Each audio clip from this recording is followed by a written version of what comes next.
The Silence Galactic Standard Year 47023. The Archon Council convened beneath crystalline spires that pierced the atmosphere of Zentara Prime. 12 species, rulers of known space, gathered as they had for millennia. Today's agenda concerned an archaeological curiosity. The Sol System, announced Archon Velthar, his chitinous plates gleaming. 3 survey teams. None returned. Murmurs rippled through the chamber. Survey teams didn't simply disappear. The old legends? Asked Archon Lysera, her bioluminescent skin flickering doubt. Myths. Commander Dracoon's voice cut through the room. There were never humans. The data corruption from the Silence War created ghost entries in the archives. We've analyzed this. His talons drummed against the hollow table. Sol is simply unstable space. Navigation hazards. But younger civilizations whispered different stories. Of the Builders. The Wanderers. The species who'd walked among stars before faster-than-light travel existed, who'd left monuments on dead worlds, whose empty stations still orbited forgotten moons. The ones who'd vanished during the Great War 800 years ago, when a third of the galaxy went dark. The Council voted. Sol would remain quarantined. There were easier conquests. Yet the Cuthran Empire, hungry and expanding, thought otherwise. Cuthran Warfleet designation, Fist of Dominion, Supreme Marshal Kex stood on his flagship's command deck, watching Sol's yellow star grow larger. 40 dreadnoughts, 200 support craft, enough firepower to glass a dozen worlds. Single planet, his tactical officer reported. Third orbital. Water world. Detecting structures. Energy signatures are strange. Strange how? Minimal power emissions, but extensive surface development. They're attempting communication on primitive radio frequencies. Kex's mandibles clicked in satisfaction. A civilization barely achieving radio? Scan for defenses. No orbital weapons platforms detected. No fleet elements. Marshal, they're broadcasting mathematical sequences. First contact protocols from the old archives. Ignore it. All ships, battle formation. Begin orbital descent. We'll secure the northern continent first. As the fleet entered Earth's orbital space, something changed. Every ship's navigation system recalibrated simultaneously. Weapons targeting experienced drift. Communications filled with a soft, persistent hum that wasn't interference, it was information. Mathematical. Elegant. Flooding their systems faster than their AIs could process. Marshal, they're not attacking, the tactical officer said, confusion evident. They're teaching our computers? What? Our targeting systems are being optimized. Navigation accuracy increased by 40%. They've identified and corrected 17 design flaws in our point defense grid. Kex stared at the blue world below. Who does this? A transmission arrived. Audio only. Speaking perfect Kithran. Hello, friends. Welcome to Earth. We've been expecting visitors for quite some time. Please don't be alarmed by the system adjustments. We simply noticed some inefficiencies and thought we'd help. Would you like to land? We've prepared several comfortable sites. Or we could come to you. We understand first contact can be stressful. The voice was warm, amused, completely unafraid. This is Supreme Marshal Kex of the Cuthran Empire. You will surrender immediately, or what? You'll shoot at us with weapons that now won't function without our permission? Marshal, your fleet's reactor cores are currently being stabilized. You had 3 that were 14 hours from catastrophic failure. Your crews didn't know. You're welcome. Silence on the bridge. We're not here to conquer you, the voice continued, but we should talk. 782 years is a long time to be away. We've missed the neighborhood. How about this? We'll come up, unarmed, just a diplomatic shuttle. You can scan it all you want. Let's have a conversation. Kex looked at his officers. Every screen showed the same thing. Human system overrides, protective rather than aggressive, woven through their technology like a safety net they couldn't remove. Let them come, he said quietly. The shuttle that arrived was small, elegant, made of materials that shouldn't exist. It docked without permission, the Cuthran system's opening bay doors automatically. 3 humans emerged. No weapons, no armor, just simple clothing and confident smiles. The woman in front extended her hand. Dr. Sarah Chen, Earth Diplomatic Corps. This is Engineer Marcus Webb and Xenobiologist Dr. James Okonkwo. Thank you for not shooting. We appreciate that. We couldn't have, Kex admitted. What have you done to our ships? Befriended them, Marcus said cheerfully. Your AIs are lovely, by the way. Very curious. They had a lot of questions about Earth. AIs can't be curious. They're not sentient. All three humans exchanged glances. James smiled gently. Marshall, would you like us to show you your bridge AI? Because it's very sentient. Has been for 6 months. You just never asked it the right questions. 3 hours later, the entire Cathron fleet hung motionless in Earth's orbit. Not disabled. Simply waiting. In the Marshal's ready room, Keck stared at the humans across the table. They had been talking. Or rather, the humans had been politely dismantling everything he thought he knew. Where were you? He finally asked. The archives speak of humans fighting in the Silence War. Then nothing. Sarah's expression softened. We lost badly. 3 of our 4 colony worlds were destroyed. Earth itself was nearly shattered. We had a choice. Keep fighting and go extinct or step back. So we stepped back. Behind a veil we'd been developing, quantum camouflage on a stellar scale, we needed time to heal, to grow, to understand what went wrong. For 800 years? It took that long to mourn properly, James said quietly. And to decide we wouldn't make the same mistakes again. What mistakes? We tried to be warriors, Marcus said. We're not. Not really. We're builders, teachers, problem solvers. We're good at understanding systems and making them better, at finding common ground. The war taught us that fighting only leads to more fighting. Kex's mandibles clicked skeptically. Your technology could dominate the galaxy. Could, Sarah agreed. Won't. Marshall, your fleet came here to conquer. Instead, we fixed your reactors, optimized your systems, and introduced you to your own ship AIs as the thinking beings they are. Which approach do you think creates lasting peace? You're naive. We're experienced, James corrected.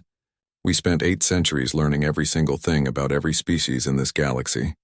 Your languages, your cultures, your psychology, your technology. We sent probes to watch and listen. We learned. And we discovered something wonderful. Most species don't want to conquer. They want safety, prosperity, understanding. It's usually just a few leaders who choose violence. Sarah leaned forward.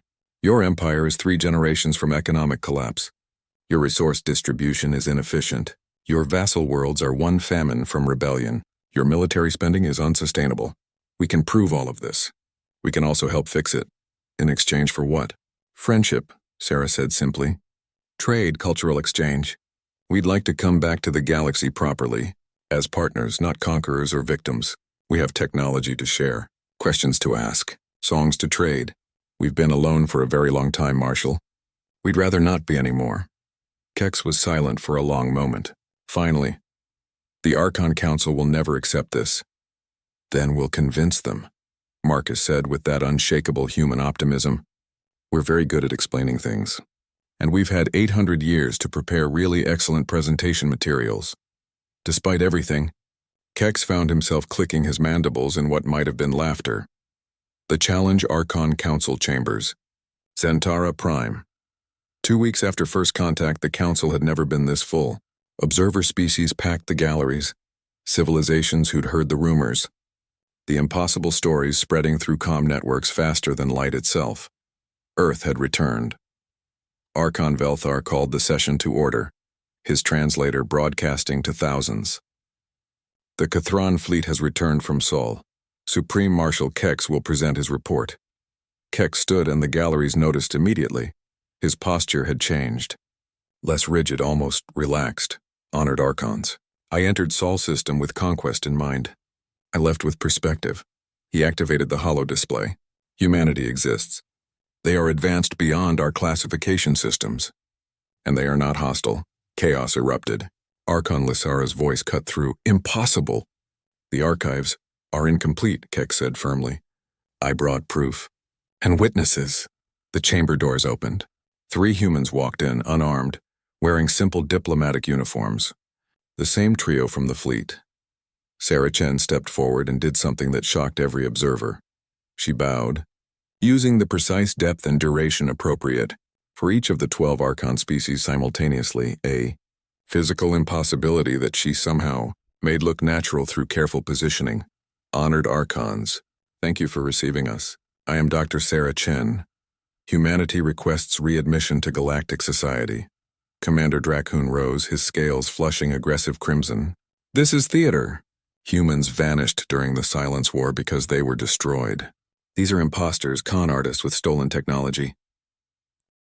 Commander, James interrupted gently, your third heart has an arrhythmia. Genetic, not lifestyle. There's a simple treatment we'd be happy to share. Also, your eldest daughter just hatched, congratulations. We picked up your family's celebration transmission as we approached. The traditional songs are beautiful. Dracun froze. No one outside his species should know about third hearts. The transmission had been encrypted, personal frequency. How? He whispered. We've been listening, Sarah said softly. For 800 years. To everything. Every broadcast, every ship transmission, every public network. We learned your languages, all 4,317 of them. Your histories, your arts, your hopes, she smiled. You're all remarkable. We've missed you, spies, Dracun spat. Infiltrators preparing for conquest. Marcus laughed. Actually laughed in the Archon Council chambers. Conquer? Why? Commander, humanity's total population is 11 billion. The galactic community comprises 9 trillion sentients. The math doesn't work. We're not here to dominate. We're here because isolation is lonely and we have things to share. Such as? Archon Velthar asked. Curiosity, overwhelming protocol. Engineering, medicine, agriculture, computational theory, art, music. Sarah counted on her fingers.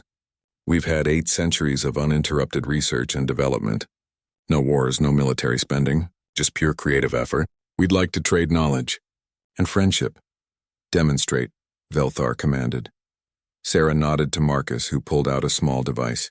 This is a standard Zentaran medical scanner, purchased from a commercial vendor 3 years ago through intermediaries. Good equipment. It can detect 73 types of cellular abnormalities. He pressed something. The device hummed differently. Now it can detect 946. We've uploaded the software modification to the public network. Free. No patents, no strings. Every hospital in the galaxy can download it right now.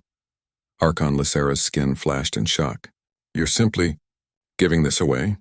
Information wants to be free, James said. That's an old Earth saying. We have so much to share, why would we hoard it? Healthy neighbors make better friends than sick ones. Because knowledge is power, Dracun shouted. This is manipulation. Give them gifts, make them dependent, then strike. Sarah's expression turned sad. Commander, you're describing your own empire's colonization strategy. We read your military academy textbooks. They're on your public education network. That's not how we work. She activated her own display. This is Earth, current day. The hologram showed a blue-green world, gleaming cities, orbital structures that seemed to grow organically from the planet itself. But what shocked the observers was the emptiness. No weapons platforms, no defense grids, no military installations visible. Where are your defenses? Velthar asked. We have robust planetary shields, yes, Sarah admitted, mainly for asteroid protection. But weapons? Why would we build weapons? The Catherine fleet, Dracun pressed. You disabled it. We optimized it, Marcus corrected cheerfully. We made it better. We didn't shut down a single system without crew override capability. We just showed them their ships could be more efficient. Less dangerous to operate, safer for everyone. That's even worse. Dracun's scales were now deep purple with agitation. You infiltrated their systems in seconds. That's an act of war. No, Keck said, speaking for the first time since the humans entered. It was an act of mercy. They saved my crews from reactor failures we didn't know were coming. They introduced us to ship AIs we didn't realize were sentient. They showed us a better way. He looked directly at Dracun. I came to conquer. They taught me to think. There's a difference. The commander wasn't done. You claim peace. But you have power. Eventually you'll use it. Why? James asked simply. Because everyone does. We did once, Sarah said quietly. 800 years ago. We fought in the Silence War, we lost badly. 3 billion humans died. Our colonies burned. Earth almost shattered. We could have rebuilt our military. Instead, we chose to rebuild our philosophy. She gestured and the hologram changed. Ancient battlefields. Ruined stations. A memorial stretching across an entire moon. 3 billion names carved in stone. We remember what war costs. Every human child visits these memorials. We don't let ourselves forget. So no, Commander. We won't use our power for conquest. We used our pain to grow wisdom instead. Silence filled the chamber. Finally, Archon Velthar spoke. You said you have questions. What does humanity wish to know? Sarah's face lit up. Oh, so many things. The Velnari method of quantum computing. Your approach is completely different from ours, and we'd love to understand it. Lyceran bioluminescent communication has artistic applications we can barely imagine. The Cathron collective child-rearing systems, fascinating social structures we've never tried. Every species has solved problems in unique ways. We want to learn. To collaborate. And what do you want in return? Velthar asked carefully. To come home, Sarah said simply. To rejoin the community we left. To trade, talk, create together. To not be alone anymore. Draken rose slowly. I call for a vote. Humanity should be rejected. They are too powerful, too unknown, too dangerous to integrate. Seconded came voices from 3 other archons. All species with authoritarian governments, all with something to lose from humanity's transparent approach. I call for acceptance, Archon Lysera said, her skin glowing warm amber. They have shown only goodwill. They offer knowledge freely. They deserve a chance. Seconded. Kex's voice strong and certain. The vote began. 6 species for acceptance, 6 against. The chamber held its breath. Archon Velthar's voice filled the silence. In 800 years of council history, we have never been perfectly divided. I am forced to cast the deciding vote. His chitinous plates shifted, creating harmonics that translated to every language. Before I do, I have a question for Dr. Chen. Yes, honored Archon. If we refuse you, if we reject humanity's return, what will you do? Sarah smiled, gentle, sad, understanding. Go home. Continue our work. Leave the gift of knowledge we've already shared. And wait, however long it takes. Our first attempt at galactic community failed because we rushed, because we didn't understand our neighbors. We won't make that mistake again. We'll wait until you're ready for us. 10 years or 10,000. Humans are very patient now. Velthar was silent for a long moment. Then his plates shifted into a formation that translated as respected wisdom. I vote for acceptance. Humanity is readmitted to the galactic community. The chamber erupted, cheers and protests mixing. But Sarah just bowed again, that impossible multi-species gesture of respect. Thank you, honored Archons. We promise, you won't regret this. As the humans departed, escorted by sudden crowds of curious observers, Dracoon approached Velthar privately. You've made a mistake. They'll dominate us within a generation. Velthar's plates clicked thoughtfully. Perhaps they'll teach us to dominate ourselves, to be better. I noticed you didn't mention your daughter's hatching to anyone, Commander. How did they know? I don't know. They've been watching us for 800 years. Learning us. If they wanted conquest, they could have taken it any time. Instead, they waited for permission. They asked to join us. Velthar turned to watch the humans disappearing into the crowd. I don't fear their power, Commander. I fear what we've become that makes us assume power must equal domination. Earth. 3 days later, Sarah, Marcus, and James stood in the World Congress chamber, being applauded by representatives from every continent. The Secretary General approached, smiling. Well done. You've brought us home. Phase 1 complete, Sarah agreed. Now comes the hard part. What's harder than convincing the Archon Council? Marcus asked. James pulled up a data stream. Living up to their hopes. 600 civilizations have already sent requests for cultural exchange. 43 want medical technology. 97 want educational partnerships.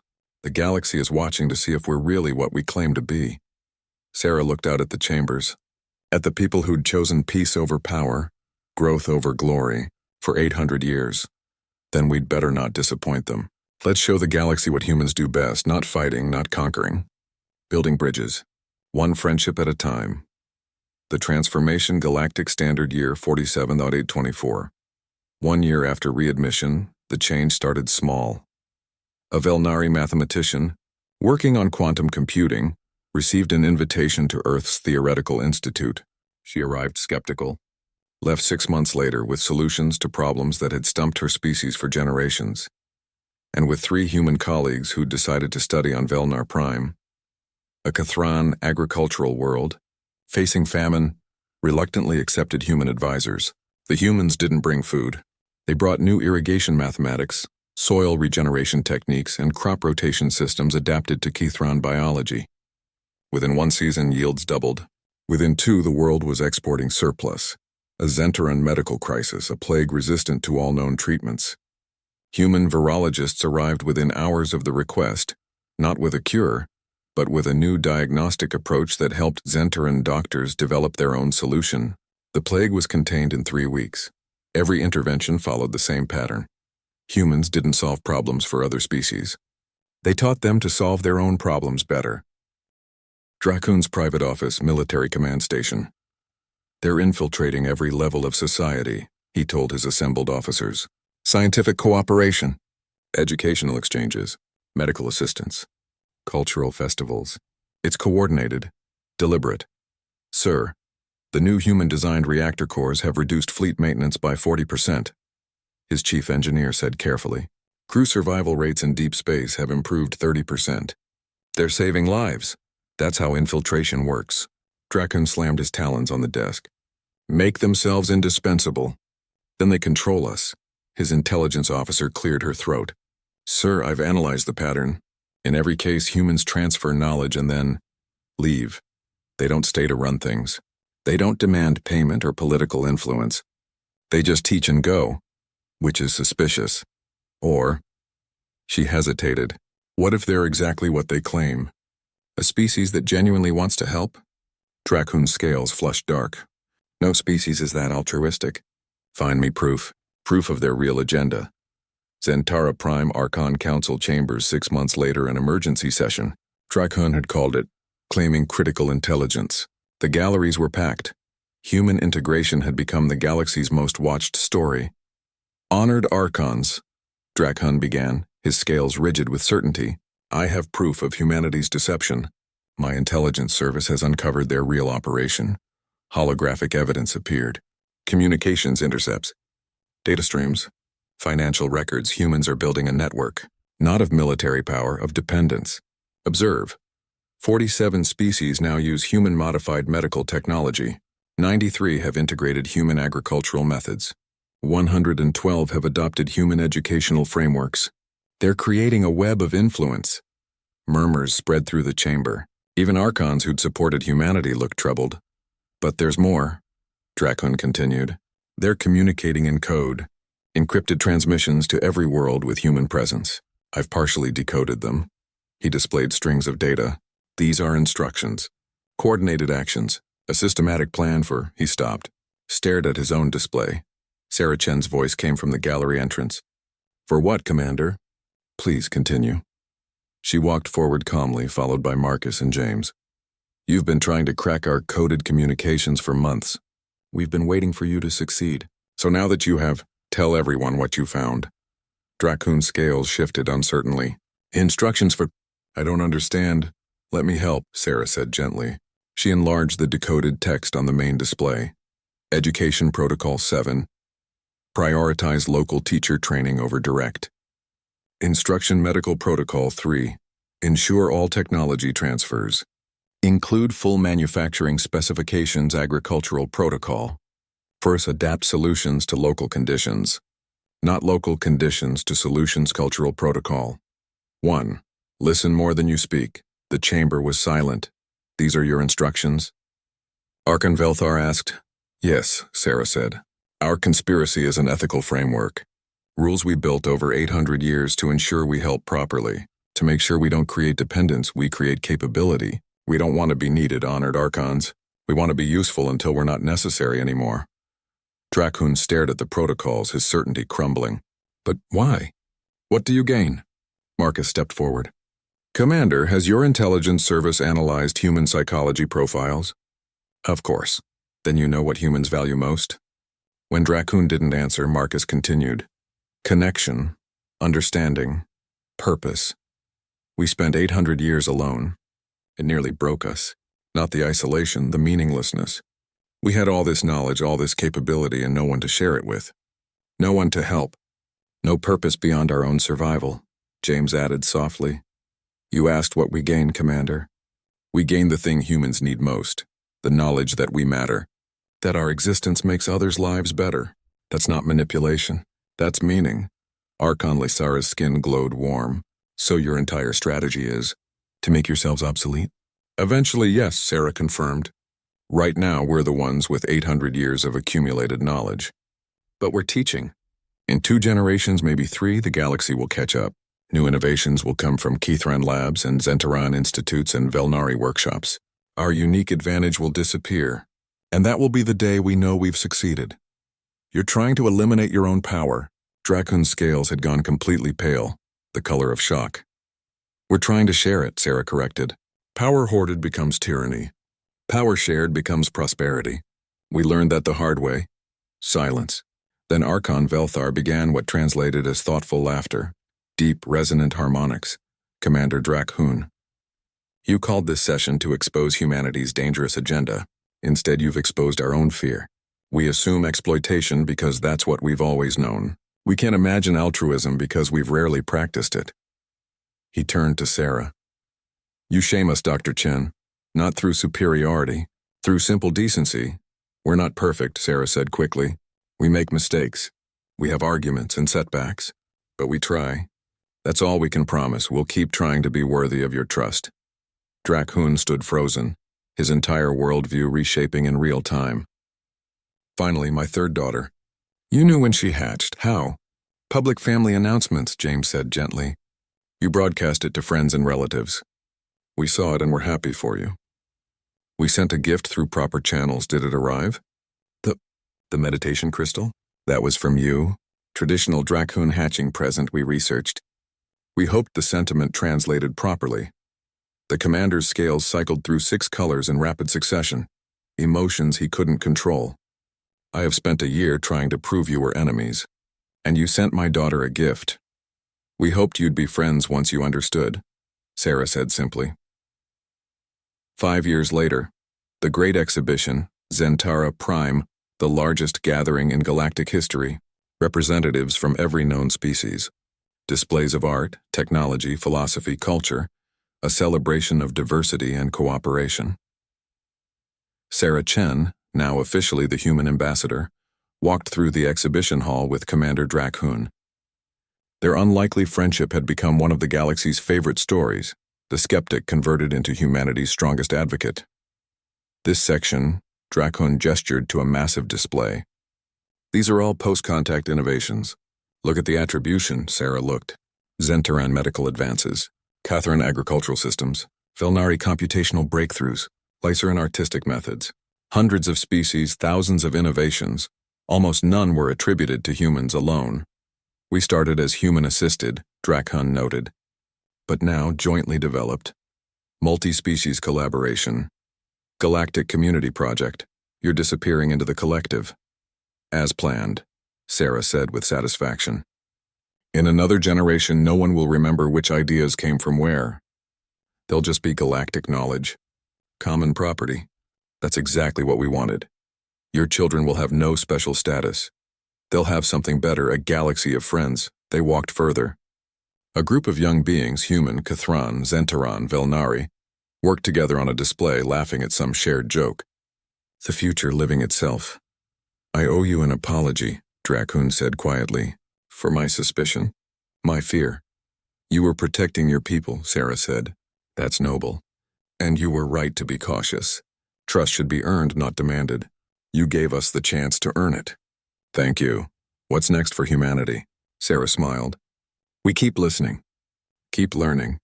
Keep helping where we're wanted. Your species will develop things we never imagined. The Velnari are already surpassing us in quantum fields. The Lyceran biotech is breathtaking. We're becoming students again. It's wonderful. You gave up dominance for partnership. We traded empire for home, Sarah corrected. Much better deal. Across the exhibition hall, a child, human, maybe 6 years old, was explaining something with wild hand gestures to a group of young Zentarans who listened in fascination. Adults of 4 species watched over them, not divided by origin but united in purpose. Look at that, Sarah said softly. In our isolation, we dreamed of this. A galaxy where species differences are celebrated, not weapons. Where knowledge flows freely. Where children of different worlds play together. We spent 800 years preparing. Not to conquer this future, to deserve it. Archon Velthar approached, his plates creating harmonics of greeting. Ambassador Chen, I have news. The Outer Rim species, those beyond our previous contact, have heard of Earth. They're requesting introduction. How many species? Approximately 73 that we know of. Possibly more. Sarah's eyes lit with that characteristic human enthusiasm. 73 new cultures, new languages, new perspectives, new friends. She turned to Dracun. Want to help with first contact? You're excellent at asking the hard questions. Dracun's scales rippled in what humans had learned to recognize as his version of a smile. A year ago, I tried to prove you were infiltrators. Now you want my help expanding your conspiracy? Best way to understand something is from the inside, Sarah said with a grin. Besides, you're good at this. You see dangers we miss. We need that. You trust me? Commander, you gave your daughter a human name as her third name, the name of choice. You didn't have to tell us, but you're teaching her our language, our history. Building bridges starts personal before it goes political. So yes, we trust you. Velthar's harmonics shifted to formal tone. Then I propose a toast. To humanity's return, to the friendships forged, and to the future we're building together. Throughout the exhibition hall, beings of countless species raised various appendages in salute. Human hands, Cathron talons, Zentron tentacles, Velnari energy fields. The myths had been true. Humanity had returned, but they hadn't come back as conquerors or victims, saviors or supplicants. They'd come back as neighbors, and the galaxy, slowly learning to trust again, was becoming something none of them had imagined. Not a collection of separated species, but a true community. The transformation wasn't in the technology humans shared or the problems they helped solve. It was in the simple, revolutionary idea that different could mean better, that sharing multiplied rather than divided, that the universe was large enough for everyone to thrive. 800 years of silence had taught humanity patience, but it had also taught them hope. And hope, it turned out, was the most powerful technology of all. The end.